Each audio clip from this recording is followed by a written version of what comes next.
कुछ ऐसे शुरुआती संकेत होते होंगे जो हमारी body as a warning signal हमें दे रही होती होगी कि आपके हार्ट के वॉल्व में कुछ तो गड़बड़ है, समय रहते पहचान लीजिए। ब्रेथलेसनेस की होती, सांस फूलने की, चेस्ट में हेवीनेस होने की, पैदल चलने में दिक्कत होती है। लेटर ऑन पेशेंट्स को पैरों में स्वेलिंग होती है, पूरे बदन में स्वेलिंग होने लगती है, फिर लेटने पे भी सांस फूलने लगती है। तो इसको कहते हैं हार्ट फेलियर। और फिर ये इससे पेशेंट को कार्डियक अरेस्ट होता है, मतलब इवेंचुअली हार्ट जवाब दे देता है अगर ट्रीटमेंट टाइम से नहीं किया गया। बस पेशेंट आते हैं तो क्या सीधी आप सर्जरी बताते हैं या उससे पहले लाइफस्टाइल चेंजेस या दवाओं के सहारे भी वॉल्व में जो गड़बड़ी हुई है उसको सही किया जा सकता है? ऐसी चीज़ें करें जिससे कि वेयर एंड टेयर कम हो, जैसे ब्लड प्रेशर को कंट्रोल रखना, कोई इन्फेक्शन ना हो, और साथ में कोलेस्ट्रॉल की दवा से भी वाल्व का डिजनरेशन कम होता है। हम लो डोज में ब्लड थिनर भी देते हैं कि उस पर कोई क्लॉट वगैरह ना बन करके वाल्व की नैरोइंग को हो। किसी ने ओपन हार्ट सर्जरी कराई और कब से वो आप वापस अपनी बैक टू नॉर्मल लाइफ पे जा सकते हैं? और सेम विद टावी, कि अगर किसी ने टावी कराया है तो वो वापस से कब से अपनी नॉर्मल लाइफ पे जा सकते हैं और रिकवरी प्रोसेस उसमें कितना रहता है? हाँ, बिल्कुल, ये डिसीजन मेकिंग में पेशेंट के लिए बहुत इंपॉर्टेंट है ये जानना। तो जाहिर सी बात है कि अगर किसी का ओपन हार्ट सर्जरी हुआ है तो वो बड़ा ऑपरेशन होता है। तो पेशेंट को जो ऑपरेशन है वो करीब 4 से 5 घंटे चलता है, और फिर पेशेंट को आईसीयू में 2 से 3 दिन रहना होता है, और हॉस्पिटल स्टे करीब 7 टू 8 डेज़ का रहता है। जबकि टावी में करीब 1 घंटे का प्रोसीजर होता है, और पेशेंट को 24 से 48 घंटे हॉस्पिटल में रहना होता है, और वो विदिन 5 डेज़ अपने नॉर्मल रूटीन काम पे जा सकते हैं। जो स्ट्रेनुअस वर्क है, वो बहुत मेहनत का काम है, वो करीब हफ्ते 10 दिन के बाद से कर सकते हैं। हर पेशेंट को देखनी चाहिए अगर उनकी ओपन हार्ट भी हुई हो या टावी से भी हुई हो कि ये कुछ गड़बड़ी दिख रही है तो तुरंत एक बार डॉक्टर से मिलिए। बिल्कुल, सो इसमें पेशेंट को ज़्यादा केयरफुल रहना होता है।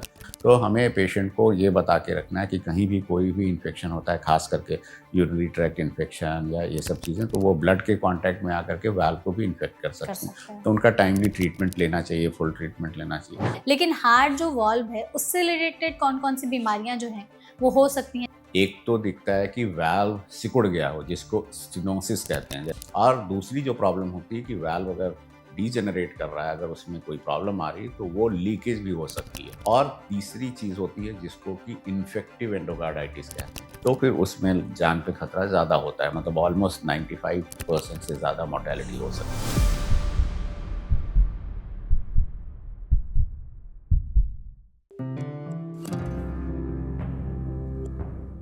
हम लोग अक्सर हार्ट अटैक के बारे में, high blood pressure, cholesterol, heart blockages, इन सब के बारे में सुनते हैं।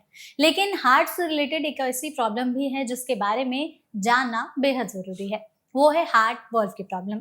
अगर आपके छाती में बहुत ज़्यादा दर्द होने लगता है, थोड़ा सा भी आप चलते हैं तो आपकी सांस फूलने लगती है, आपको बहुत ही ज़्यादा अपने चेस्ट में हेवीनेस, टाइटनेस या कंजेशन जैसा फील होता है, तो ये एपिसोड आपके लिए बहुत इंपॉर्टेंट होने वाला है। क्योंकि अगर आप इसको heart attack, blood pressure, cholesterol या ब्लॉकेजेस समझ करके इग्नोर कर रहे हैं तो शायद आप यहाँ गलती कर रहे हैं। हो सकता है ये आपके हार्ट वॉल्व की प्रॉब्लम हो। आज के इस सेशन में हम यही जानेंगे कि हार्ट वॉल्व क्या होता है, हार्ट में इसका फंक्शन क्या होता है, और अगर इससे रिलेटेड कोई प्रॉब्लम हो जाए तो दिल के फंक्शंस में क्या क्या चीज़ें बदल सकती हैं। तो वीडियो को एंड तक ज़रूर देखिएगा, इसमें आपको बहुत ही अच्छी इन्फॉर्मेशन मिलने वाली है, जिसके लिए हमारे साथ इस सेशन में एक बहुत ही स्पेशल एक्सपर्ट मौजूद हैं। हमारे साथ हैं डॉक्टर विवेका कुमार, जो कि चेयरमैन हैं cardiology department, max hospital, Saket में। तो डॉक्टर, सबसे पहले तो इस सेशन में आपका बहुत बहुत स्वागत है। धन्यवाद। Thank you so much doctor, हमारे साथ जुड़ने के लिए। और आई एम श्योर आपको जितने सालों का एक्सपीरियंस है उस हिसाब से हम आपसे इस टॉपिक के बारे में बहुत सारी जानकारी अपनी ऑडियंस तक सही मायनों में सिंपल लैंग्वेज में पहुंचा सकेंगे। तो बिना किसी देरी के सेशन को शुरू करते हैं। हम चाहते हैं सबसे पहले ना आप यही बताइए कि हार्ट वॉल्व एग्जैक्टली क्या होता है, दिल में इसका क्या फंक्शन है? हार्ट के अंदर एक चैम्बर से दूसरे चैम्बर में ब्लड के फ्लो को रेगुलेट करने के लिए वाल्व या दरवाजे होते हैं, जिसमें कि कई 4 मेन वाल्व होते हैं। 2 valve right side of the heart में, 2 लेफ्ट साइड में हार्ट में। तो वेंट्रिकल से जो वाल्व हमें रेगुलेट करता है ब्लड को एओर्टा में जाने के लिए, क्योंकि सारे ब्लड को एओर्टा में जाना होता है, जिससे वो हमारे ब्रेन में, किडनी में, हार्ट के अंदर, धमनियों में, सारी आर्टरीज में जाता है और उन वाइटल ऑर्गन्स को सप्लाई करता है। तो जो मेन वाल्व होता है, जिसको लेफ्ट वेंट्रिकल से जो बाएं तरह की पंपिंग चैम्बर होती है, उससे बाहर निकलने वाले वाल्व को एओर्टिक वाल्व कहते हैं, जिसको कि सबसे इम्पॉर्टेंट कहते हैं, और उस पर आज मेन हम लोग डिस्कशन करेंगे। बट लेफ्ट साइड का दूसरा वाल्व है या दरवाज़ा है, उसको कहते हैं mitral valve. Mitral valve heart के 2 चैम्बर्स के बीच के फ्लो को रेगुलेट करता है, जिसको एट्रियम या लेफ्ट एट्रियम या बाईं तरह की ऑरिकल कहते हैं, और लेफ्ट वेंट्रिकल, इन दोनों के बीच को ये रेगुलेट करता है। उसी तरह से राइट साइड के चैम्बर में राइट वेंट्रिकल से लंग्स के अंदर जो ब्लड के रेगुलेट करने का वाल्व या दरवाजा होता है उसको कहते हैं पल्मोनरी वाल्व, और राइट ऑरिकल से राइट वेंट्रिकल में ब्लड को जो रेगुलेट करता है उसको ट्राइकस्पिड वाल्व कहते हैं। तो मेनली 4 वाल्व होते हैं, और इन्हीं पे हार्ट की किस गति से हार्ट के अंदर ब्लड आ रहा है और उसको किस चैम्बर में कैसे डिलीवर करना है, ये प्रेशर डिफरेंस के ऊपर डिपेंड करता है। और ये ऑटोमेटिक है, कोई स्विच नहीं होता हार्ट में, ये बहुत ही कॉम्प्लेक्सली बनाई गई मशीनरी है हार्ट। लेकिन इसमें हमें जब भी प्रॉब्लम होती है, या तो वाल्व सिकुड़ जाता है या फिर इसमें लीकेज शुरू हो जाती है फॉर वेरियस रीजंस, तो फिर पेशेंट को दिक्कत होने लगती है और सांस वगैरह फूलती है, जैसा अभी आपने बताया। तो ये सिम्टम्स डिपेंडिंग ऑन कि किस वाल्व में प्रॉब्लम आई और किस सीवियरिटी की प्रॉब्लम, ये उस पे होता है। हम लोग अक्सर अगर दिल की बीमारी की बात करते हैं ना, तो लोगों को लगता है कि या तो हार्ट अटैक होगा, या दिल का दौरा पड़ा होगा, दिल में ब्लॉकेजेस हो गए होंगे, या बीपी हाई, या फिर कोलेस्ट्रॉल। यही 4-5 नाम हमें पता है। लेकिन हार्ट जो वॉल्व है उससे रिलेटेड कौन कौन सी बीमारियां जो हैं वो हो सकती हैं, जिसके बारे में हमारी ऑडियंस को, हम सबको एक बेसिक इन्फॉर्मेशन तो होनी चाहिए। जी हाँ, तो ये बहुत ही इम्पॉर्टेंट है, क्योंकि आम जनता को सिर्फ ये पता है कि हार्ट की बीमारी का मतलब कि हार्ट अटैक हो गया। तो वाल्व की बीमारी भी बहुत ही इम्पॉर्टेंट है हमारे पेशेंट्स के लिए और हर इंसान के वेल बीइंग के लिए, क्योंकि उनका एफर्ट टॉलरेंस, उनकी शारीरिक क्षमता, सांस की ईज ऑफ टेकिंग, ये सब सारी चीज़ें इस पे डिपेंड करती हैं कि क्या उनके ये वाल्व ठीक काम कर रहे हैं। तो 2 तरह की मेन प्रॉब्लम्स हमें दिखती हैं। एक तो दिखता है कि वाल्व सिकुड़ गया हो, जिसको स्टेनोसिस कहते हैं, जैसे आपने सुना, और ये किसी भी वाल्व में हो सकता है। ये एओर्टिक वाल्व में भी हो सकता है, तो हर चीज़। दूसरा माइट्रल वाल्व में भी हो सकता है, पल्मोनरी और ट्राइकस्पिड वाल्व में भी हो सकता है। बट लेफ्ट साइडेड चैम्बर वो हाई प्रेशर चैम्बर होते हैं, मतलब ब्लड प्रेशर 130 140 होता है, तो उस वाल्व के थ्रू जो ब्लड का फ्लो होता है वो थोड़ा हाई वेलोसिटी से होता है, तो वाल्व का वेयर एंड टेयर हो सकता है। और दूसरी जो प्रॉब्लम होती है कि वाल्व अगर डीजेनरेट कर रहा है, अगर उसमें कोई प्रॉब्लम आ रही है, तो वो लीकेज भी हो सकती है, मतलब वो रिवर्स डायरेक्शन में ब्लड का फ्लो शुरू हो जाता है। So it can be both stenotic या फिर रिगर्जिटेंट लीजन, और सेम चीज़ कई भी वाल्व में हो सकती है। ये माइट्रल वाल्व में जो कि दोनों ऑरिकल्स और वेंट्रिकल लेफ्ट साइड की तरफ होता है, या फिर एओर्टिक वाल्व में हो सकता है जो एओर्टा और लेफ्ट वेंट्रिकल के बीच में होता है, या फिर राइट साइड के वाल्व में। तो right side low pressure chamber होता है, इसलिए वहाँ पे ये प्रॉब्लम्स कम होती हैं। जो हाई प्रेशर चैम्बर होता है लेफ्ट का, वो ज़्यादा इंपॉर्टेंट होता है, और इनफैक्ट इसीलिए हम लोग राइट साइड के वाल्व डिजीजेस को उतना सीरियस नहीं मानते हैं, एंड ये इजीली ट्रीट भी हो सकता है। जो दूसरी प्रॉब्लम होती है वो वाल्व में इन्फेक्शन की वजह से होती है। तो जब भी हम लोगों ने देखा है कि अंडर डेवलप्ड कंट्रीज़ में, जब इंडिया उतना ज़्यादा डेवलप नहीं किया था, तो यहाँ पे रूमेटिक हार्ट डिजीज़ होती थी, जिसमें कि रूमेटिक फीवर की वजह से एक इन्फेक्शन होता था स्ट्रेप्टोकोकस बैक्टीरिया का, जो कि पुअर हाइजेनिक एरिया में, क्राउडेड प्लेसेस में होता है, और उसकी वजह से वाल्व के अंदर एंटीजन एंटीबॉडी रिएक्शन होता था और वाल्व सिकुड़ने लगता था या लीकेज होने लगती थी, मतलब वाल्व पूरी तरह से डिस्ट्रॉय होने लगता था।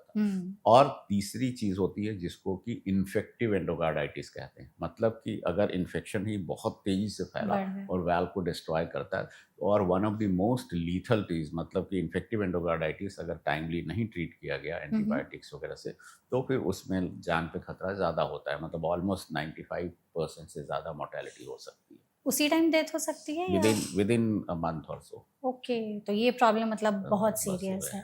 अक्सर लोगों को लगता नहीं है कि ऐसे भी दिक्कत हो सकती है, लेकिन आपकी हार्ट वॉल्व भी उतनी ही ज़रूरी है।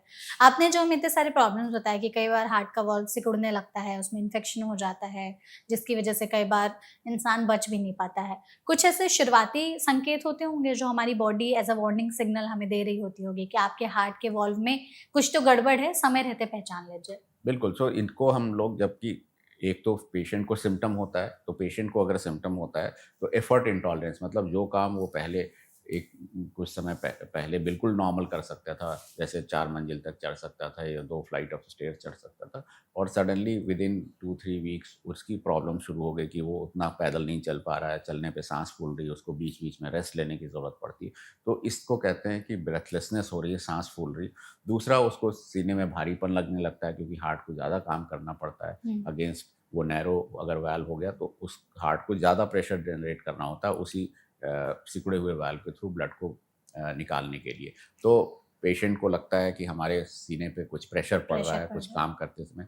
कई बार सांस फूलती है जिसको हम पीएनडी कहते हैं, मतलब नॉक्टर्नल डिस्निया। रात में सोता है पेशेंट तो उसके लंग्स में पानी आ जाता है, उसको बैठना पड़ता है तब जाके उसको कुछ आराम आता है। हुँ, तो हुँ। ये सब चीज़ें हैं जो कि सिम्पटम्स, तो मेन प्रॉब्लम्स इनको ब्रेथलेसनेस की होती है, सांस फूलने की, चेस्ट में हेवीनेस होने की, पैदल चलने में दिक्कत होती है, और जब ये लेट स्टेज में जाता है तो इसको कहते हैं हार्ट फेलियर।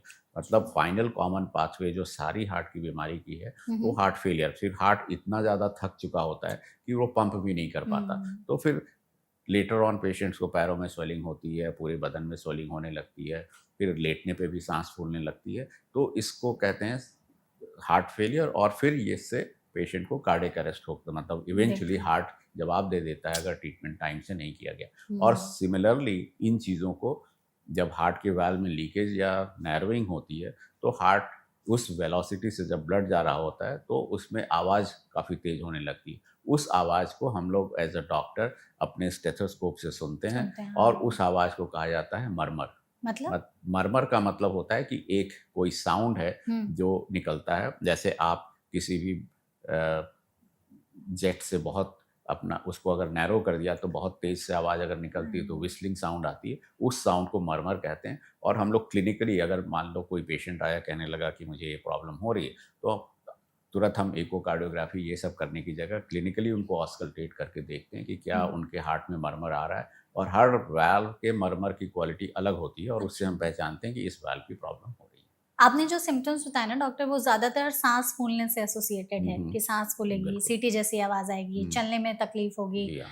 कई बार लोगों को लगता है कि ये तो हमें हो सकता है लंग्स रिलेटेड प्रॉब्लम है, हुँ, कहीं हुँ, अस्थमा तो नहीं है, सीओपीडी तो नहीं है। बिल्कुल। तो हम कैसे एग्ज़ैक्टली डिफरेंशिएट करें कि नहीं ये लंग्स रिलेटेड प्रॉब्लम नहीं है कि आपकी हुँ, सांस फूल रही है, जी। ये आपके हार्ट वाल्व की दिक्कत जी है? हाँ, ये बहुत अच्छा सवाल पूछा आपने, क्योंकि आपको जानकर के ये बहुत आश्चर्य होगा कि काफ़ी ज़्यादा ऐसे मरीज़ जो हार्ट के वाल्व के मरीज़ हैं, वो लंग के डॉक्टर के द्वारा ट्रीट किए जा रहे हैं क्योंकि उनको लगता है कि लंग्स में प्रॉब्लम है। प्रॉब्लम है, क्योंकि वही। इसका जो सबसे इम्पोर्टेंट जैसे डायग्नोस्टिक फीचर होता है, वो हमें इकोकार्डियोग्राफी से जो हार्ट का एक अल्ट्रासाउंड होता है, हाँ। जिससे कि हम कलर डॉपलर करके देखते हैं कि वाल्व में प्रॉब्लम आई है कि नहीं आई है। तो इसलिए जब तक हम इकोकार्ड और टेलटेल साइन जो हार्ट की वाल्व की प्रॉब्लम है वो हुँ। एंजियोग्राफी से भी नहीं पता चलेगी।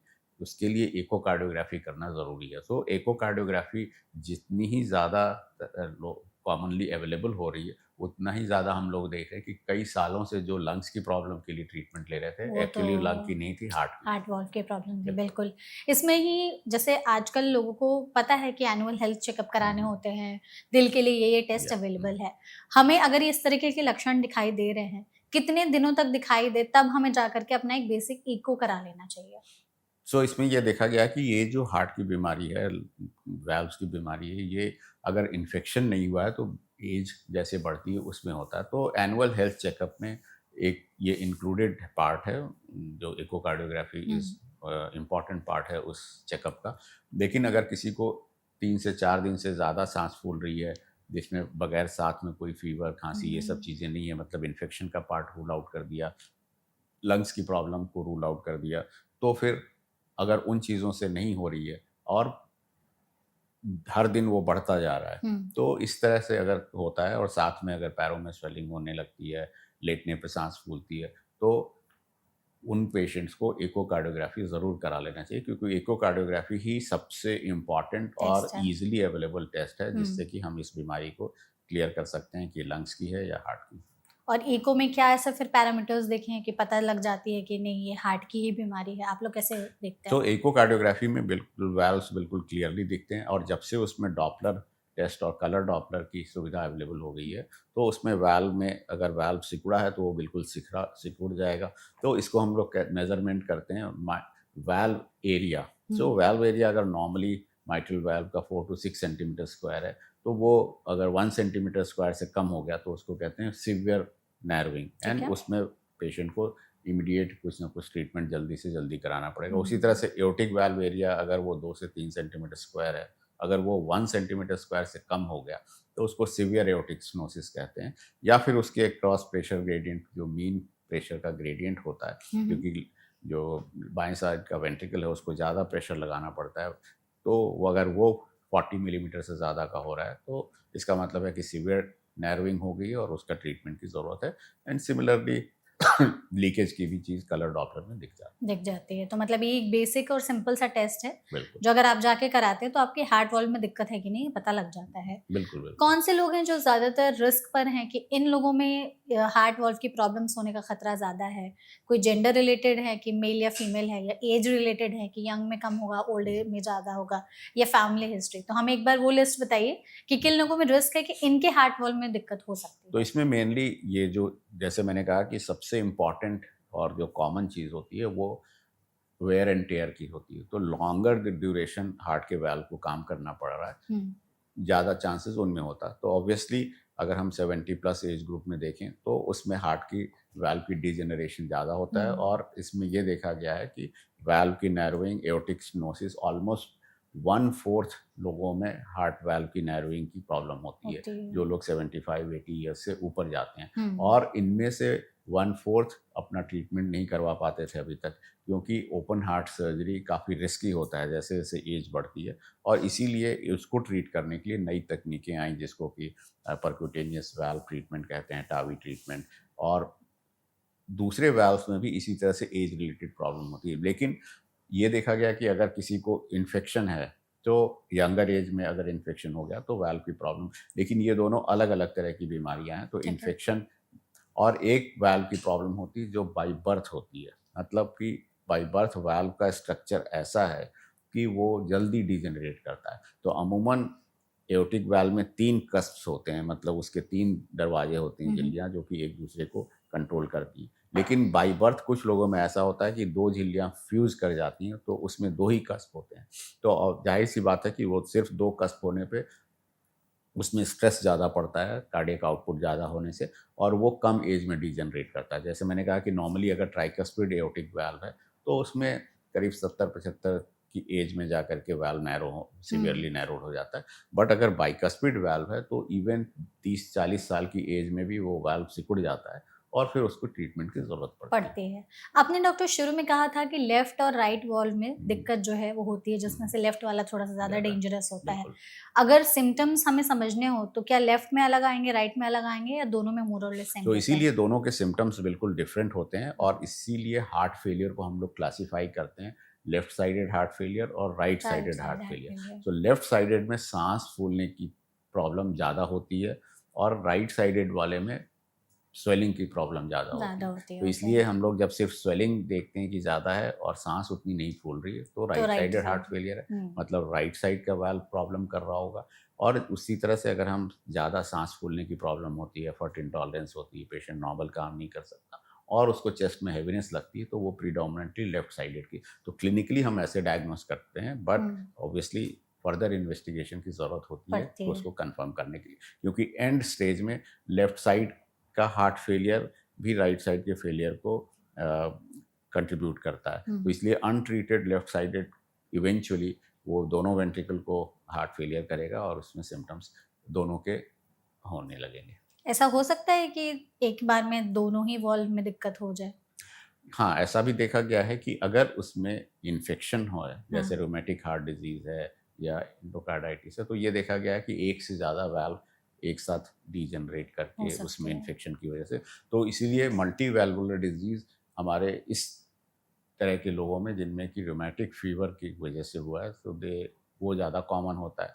बट यूजुअली ये देखा गया है कि प्रीडोमिनेंट, मतलब 2-3 वाल्व भी इन्वॉल्व हो सकते हैं, हुँ, हुँ। लेकिन किसी एक वाल्व की सिवियरिटी सबसे ज़्यादा हो, तो दोनों वाल्व की डिजीजेज रिलेटिवली अनकॉमन है। सिंगल वाल्व ज़्यादा कॉमन हुँ, होता है, हुँ। और more than 2 valves even much less common होता है। जब से रूमेटिक फीवर कम देखने को मिल रहा है, तो ये चीज़ें कम नहीं, तो ऐसे भी पेशेंट्स हैं जिनमें कि तीनों वाल्व खराब हो जाती है खराब या हो चारों जाते हैं। खराब हो सकते हैं। अच्छा, ऐसा भी हो सकता ऐसा है। हो सकता है। तो अगर किसी को ये प्रॉब्लम आपने बता दी कि हाँ, आपके वॉल्व में दिक्कत है, लेफ्ट है, राइट है या चारों वॉल्व या हम्म, तीनों खराब हैं, तो आज के समय में फिर इसका इलाज कैसे होता है? क्योंकि ज़्यादातर लोगों को सिर्फ़ जो ट्रेडिशनल सर्जरीज़ हम्म, होती थी, ओपन हार्ट सर्जरी, हम्म। उसका ही पता है। तो हमें वही बताइए शुरू से कि पहले कैसे इलाज होता था और आज के समय में इलाज में क्या या बदलाव आए हैं? बिल्कुल, जिस स्टेज में पेशेंट आता है, हुँ, तो ऐसा नहीं कि सारे पेशेंट बिल्कुल लेट स्टेज में आते हैं। कई लोगों को एनुअल चेकअप में डायग्नोसिस हो जाती है। कई लोगों को अर्ली सिम्पटम्स होने पे वो ज़्यादा अवेयर होते हैं, खुद तो से ही फिर आ उनकी जाता है। अगर इको करते हैं, तो हम उसको रेगुलर फ़ॉलो-अप में हुँ, रखते हैं। अगर वो सीवियर स्टेज में नहीं होता, अगर वो माइल्ड या मॉडरेट स्टेज में होता है, तो हम लोग उनको दवाइयाँ देते हैं कि जल्दी प्रोग्रेस ना करे।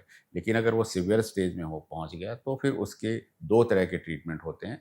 एक होता है परक्यूटेनियस, मतलब कि बगैर ओपन हार्ट किए हुए, और दूसरा होता है ओपन हार्ट सर्जरी। हुँ, तो ओपन हार्ट सर्जरी में हमें देखना पड़ता है कि पेशेंट के जितने भी वाल्व्स हैं, उन क्योंकि ओपन हार्ट बड़ा ऑपरेशन होता है, हाँ, तो इसमें हम पहले पूरा इवैल्यूएट करते हैं कि पेशेंट को और कौन-सी वाल्व की प्रॉब्लम है, हार्ट की आर्टरीज़ में भी कोई प्रॉब्लम है कि नहीं। तो इसलिए हम पहले उसकी साथ में एंजियोग्राफी भी करते हैं, और फिर सारे वाल्व का इवैल्यूएशन करके ओपन हार्ट में एक ही गो में सारी चीज़ें ठीक करने की करना। कोशिश करते हैं। हुँ, दूसरी तरफ ये होता है कि तो ये रिलेटिवली यंगर पेशेंट में हम ओपन हार्ट एडवाइस करते हैं, और जो एल्डरली पेशेंट हैं 75 70 प्लस एज ग्रुप हुँ, में, हुँ, जहाँ की ऑपरेशन का रिस्क ज़्यादा ज़्यादा होता है होता है। ओपन हार्ट का, क्योंकि जनरल एनेस्थीसिया का, तो जो नई तकनीकें आई हैं जिसको कि हम, जैसे वाल्व, एओर्टिक वाल्व को हमें चेंज करना है, तो उसको कहते हैं टावी प्रोसीजर, जो टावी कि एक एंजियोग्राफी के द्वारा हम पहले सीटी स्कैन करके उसको इवेलुएट करते हैं एको करने के बाद, और उस सीटी स्कैन से वाल्व की साइजिंग वगैरह करके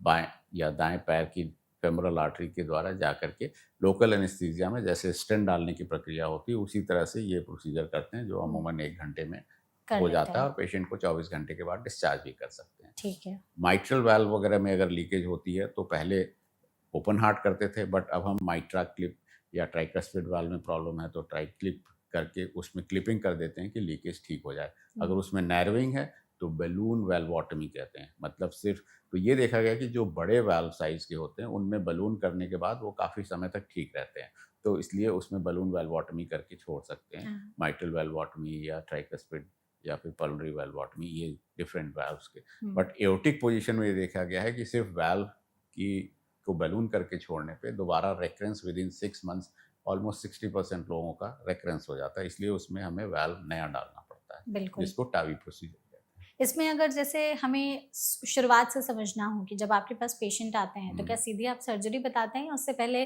लाइफ़स्टाइल चेंजेज़ या दवाओं के सहारे भी वॉल्व में जो गड़बड़ी हुई है, उसको सही किया जा सकता है? तो जैसे मैंने कहा कि अगर पेशेंट को बहुत क्रिटिकल एओर्टिक स्टेनोसिस या बहुत सीवियर नर्विंग नहीं है वाल्व की, तो हम उसको ऐसी दवाइयाँ देते हैं जिससे कि वाल्व की नर्विंग जल्दी बढ़े ना, बढ़ेगा, क्योंकि हाँ। क्रिटिकल स्टेज में ना पहुँचे। तो हुँ, उन चीज़ों का, तो ऑब्वियसली ये वेयर एंड टेयर की प्रॉब्लम है, तो ऐसी चीज़ें करें जिससे कि वेयर एंड टेयर कम हो। जैसे ब्लड प्रेशर को कंट्रोल रखना, कोई इन्फेक्शन ना हो, और साथ में कोलेस्ट्रॉल की दवा से भी वाल्व का डिजनरेशन कम होता है। हम लो डोज़ में ब्लड थिनर भी देते हैं कि उसपे कोई क्लॉट वगैरह ना बन करके वाल्व की नैरोइंग को हो गए।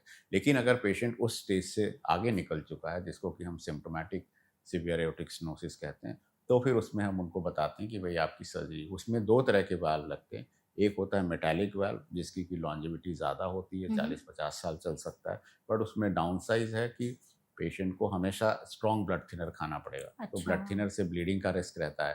प्लस हर महीने आपको, या महीने में 2 बार ब्लड का टेस्ट करना होता है कि ब्लड कहीं ज़्यादा गाढ़ा या ज़्यादा पतला पतला तो तो नहीं हो नहीं गया। हो रहा है, हाँ। लेकिन जो टिश्यू वाल्व हैं, उसमें हमें ब्लड टेस्ट की ज़रूरत नहीं पड़ती, क्योंकि सिर्फ इस छोटे ब्लड थिनर जैसे एस्पिरिन वगैरह है वो देते हैं, हुँ, हुँ। जिससे कि वो वाल्व ठीक-ठाक चलता रहे। तो इसलिए अब टेक्नोलॉजी, जिनकी एज ज़्यादा होती है 60 इयर्स प्लस में, उसमें टिश्यू वाल्व देते हैं। तो टिश्यू वाल्व का ये होता है कि वो उसमें, बट उसकी डाउन साइड ये होता है कि वो, उसकी लाइफ 15 साल से 18 साल होती है। तो फिर अगर उसमें दोबारा से रिकरेंस होता है, तो फिर उस वाल्व की प्रोसीजर को दोबारा करना पड़ता है।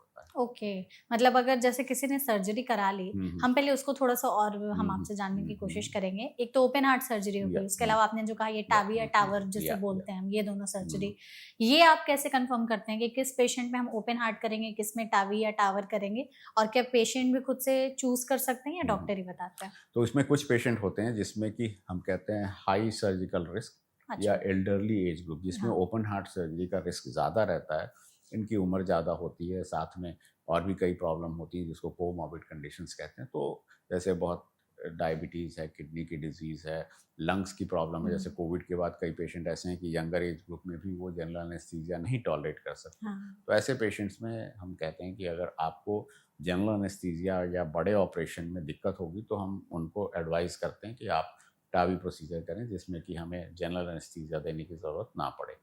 और वो छोटा प्रोसीजर है, स्कार बिल्कुल हार्डली कोई मेजर स्कार नहीं होता, वो नस के थ्रू ही से करते हैं। तो इसलिए उस तरह के मरीज़ों में जिसमें कि हमें लगता है कि प्रॉब्लम ज़्यादा हो सकती है ओपन हार्ट में, उनको टावी प्रोसीजर बताते हैं। लेकिन जैसा मैंने कहा कि लाइफ टाइम मैनेजमेंट एक होता है कि जो भी हमारे मेडिकल प्रोफेशन में ट्रीटमेंट हम करते हैं, हुँ। उसमें हमें ये देखना होता है कि कोई भी ट्रीटमेंट का लॉन्ग टर्म ड्यूरेशन हो। मतलब ये ना हो कि पेशेंट को अभी आपने किया, कुछ दिनों बाद फिर से वो आ गया, फिर से आपको एक अलग प्रोसीजर करना हो। तो लाइफ टाइम मैनेजमेंट है कि आप इस तरह की प्रोसीजर करें कि पेशेंट को लंबे समय तक ठीक, मतलब उसको बार-बार प्रोसीजर को रिपीट करने ना की ज़रूरत ना ना पड़े। पड़े। तो इसीलिए टावी प्रोसीजर को हम 60 इयर्स के कम एज ग्रुप में प्रेफ़र नहीं करते हैं हुँ, करना, हुँ, क्योंकि हुँ, हुँ। टिश्यू वाल्व है, तो वो 15 साल के बाद फिर से अगर डिजेनरेट किया तो दोबारा आपको प्रोसीजर करने की ज़रूरत पड़ेगी। तो अगर किसी 60 साल के इंसान में आपने किया तो 70-75 साल के बाद फिर आपको एक दूसरा प्रोसीजर करना पड़ेगा।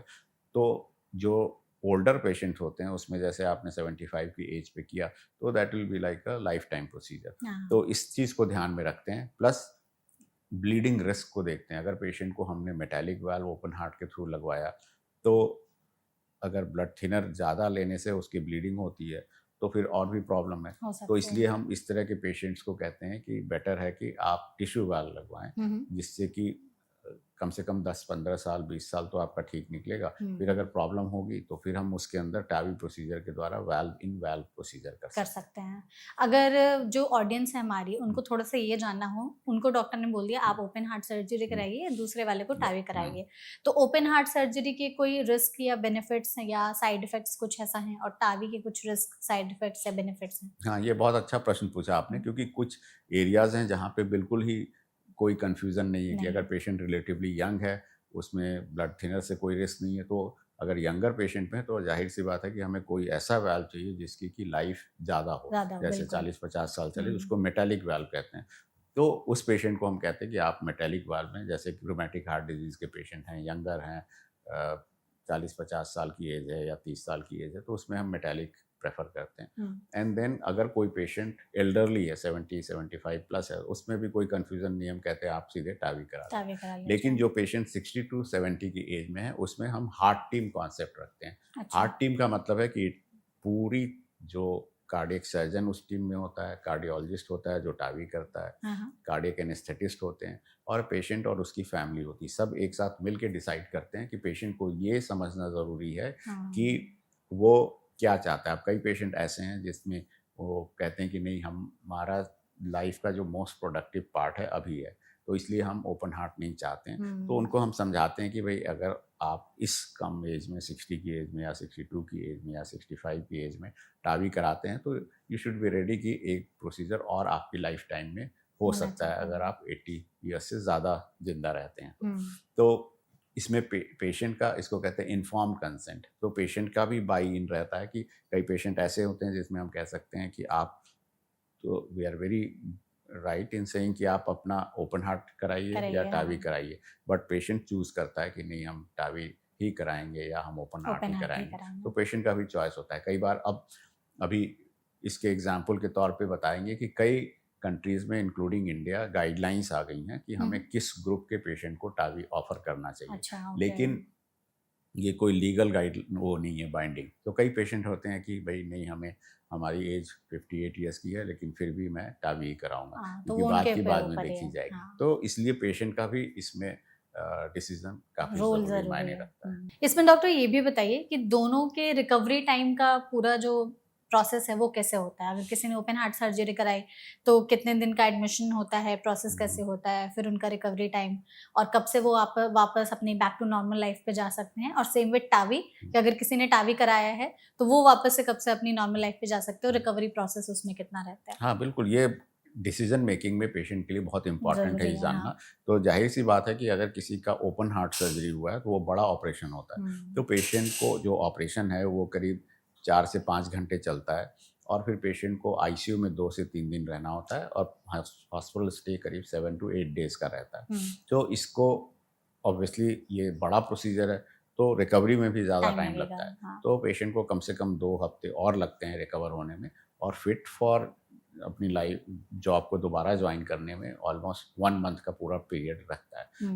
जबकि टावी में करीब 1 घंटे का प्रोसीजर होता है, और पेशेंट को 24 से 48 घंटे हॉस्पिटल में रहना होता है, और वो विदिन 5 डेज दे अपने नॉर्मल रूटीन काम पे जा सकते हैं। जो स्ट्रेनुअस वर्क है, वो बहुत मेहनत का काम है, वो करीब हफ्ते 10 दिन के बाद से कर सकते हैं। तो इसीलिए टावी ज़्यादा लोगों को बाई इन ज़्यादा हो रही है, लोग हाँ। ज़्यादा प्रेफर कर रहे हैं, क्योंकि एक तो प्रोसीजर कम है, छोटा है, कॉम्प्लिकेशन रिस्क काफ़ी कम है, और रिकवरी टाइम फास्टर है।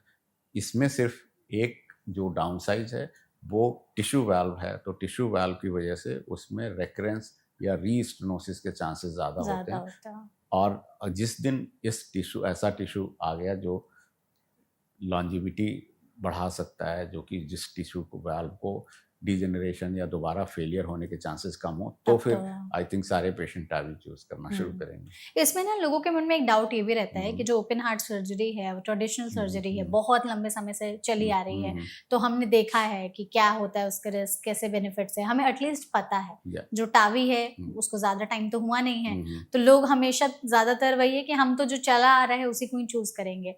आप कुछ ऐसा बताना चाहेंगे कि जो नई सर्जरी आई है, अगर लोग डर रहे हैं उसको ऑप्ट करने से, डॉक्टर ने बोल दिया या, कि आप में ये परफेक्ट हम्म, फिट है, आप इसके लिए कैंडिडेट, स्टिल वो लोग नहीं चूज करते हैं, तो जिन लोगों के मन में थोड़ा बहुत हिचकिचाहट है कि हम जाएं कि ना जाएं ये टावी हम्म, सर्जरी के लिए, कहीं हम ओपन हार्ट ही तो ना करा ले क्योंकि वो हम्म, ट्रेडिशनल है, तो आप उनको क्या मैसेज देंगे?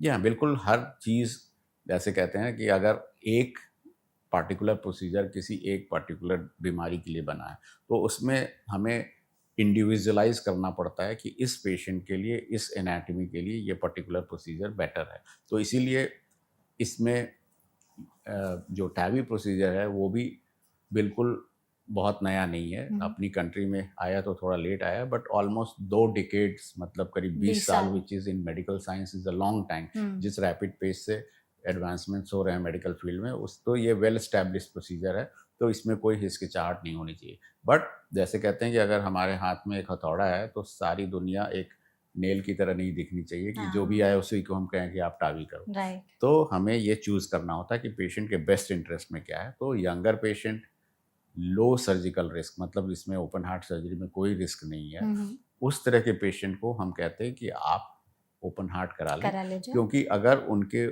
टिश्यू वाल्व में दोबारा कोई प्रॉब्लम होती है तो हम दोबारा टावी कर सकते हैं उस वाल्व में, हाँ, हाँ। और उनको हम टिश्यू वाल्व देते हैं।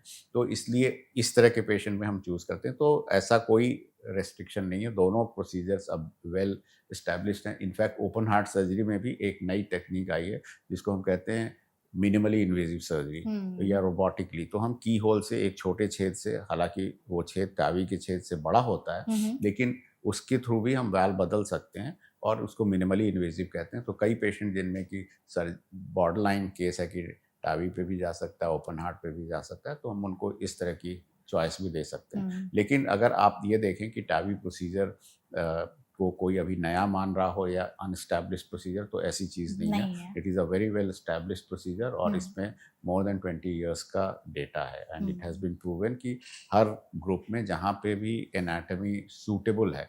तो एक बात जानना ज़रूरी है कि सिर्फ सीवियर एओर्टिक स्टेनोसिस से ही हमें पेशेंट का रिस्क और कौन सा प्रोसीजर बेटर है वो नहीं पता चलता। हम उसकी सीटी एनालिसिस करते हैं, तो उसमें भी देखना होता है कि पेशेंट को टावी में, हालांकि टावी बहुत ही लो रिस्क प्रोसीजर है, हाँ। बट कुछ ऐसी एनाटमीज हैं जैसे बहुत लो कॉरोनरी हाइट है, मतलब हार्ट की जो आर्टरीज हैं वो बहुत काफ़ी नीचे से वाल्व के बिल्कुल पास से निकल रही हैं, तो उसमें वाल्व की आर्टरीज बंद होने का रिस्क रहता है। या नसें जिसके थ्रू फेमोरल आर्टरी या वो होती हैं उसके थ्रू अगर हम जा रहे हैं और उनका साइज़ बहुत छोटा है, तो उसमें भी कॉम्प्लिकेशन होने के चांसेस होते हैं। तो पहले हम एनाटमी डिफाइन करते हैं, और अगर उस एनाटमी में सब कुछ सूटेबल होता है तो फिर टावी बेटर प्रोसीजर है। लेकिन टावी लो रिस्क होने के बाद भी किसी पर्टिकुलर एनाटमी में हाई रिस्क हो सकता है। तो उनमें बेटर है कि हम ओपन हार्ट करें। बिल्कुल, ये आपने हमें बहुत अच्छे तरीके से सच में बताया है। तो जो लोग घबरा रहे हैं, सोच रहे हैं, उनके मन में डर है या कन्फ्यूजन है, उनके लिए आप डॉक्टर आपने बहुत अच्छे से बता दिया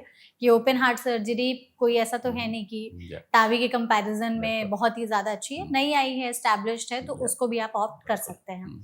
इसमें जो आर्टिफिशियल हार्ट की बात होती है, हम्म। ये पहले के मुकाबले आज के समय में कितनी इम्प्रोवाइज़ हुई है? कितने सालों तक चल सकती है अगर लगाया जाता है तो?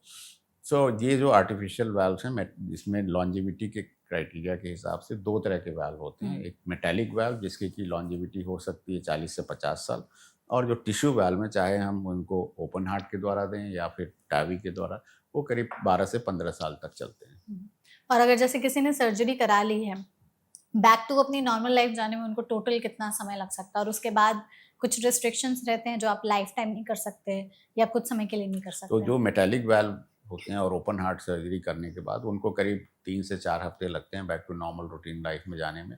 बट बहुत स्ट्रेनुअस वर्क या फिर एक्सरसाइज वगैरह वो 3 से 6 महीने बाद ही कर सकते हैं। जबकि टावी में within a week patient non उसमें नॉर्मल एक्टिविटीज़ और स्ट्रेनुअस उसमें चला जा सकता है, सब कुछ कर सकता है। बट जो पेशेंट्स जिनका कि हमने मिनिमली इन्वेजिव या की होल से भी ओपन हार्ट सर्जरी किया है, उनमें रिकवरी टाइम थोड़ा फास्टर होता है, 1 हाँ। वीक की जगह 5 दिन होता है।